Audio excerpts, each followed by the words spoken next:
Hello guys and welcome to a new brand video. In today's tutorial, I'm going to show you how to rename a repository on GitHub.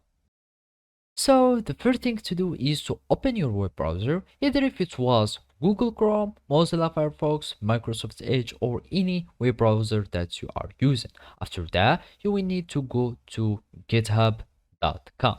And now we will need to create an account so we can be able to use the GitHub services.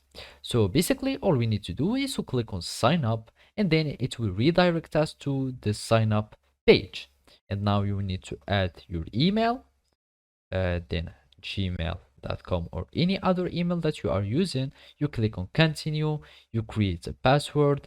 So if it was anything like that, you click on continue and then you will add a username, for example whatever the username was.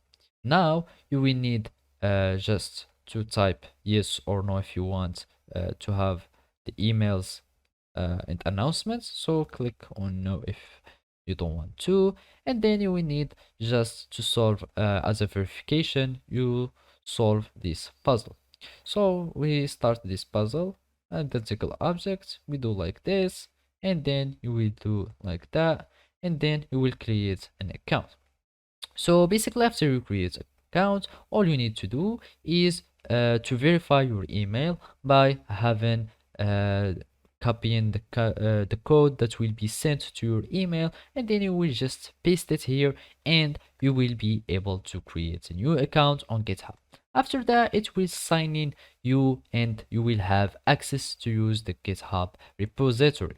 And basically now all you need to do is to follow these simple steps.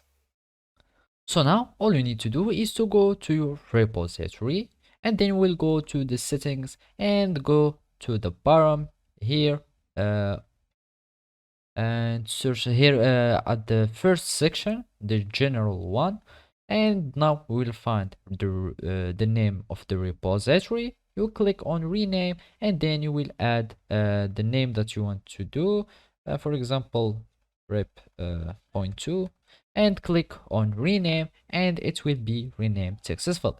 So basically this is how you can do it. Thank you for watching and see you next time.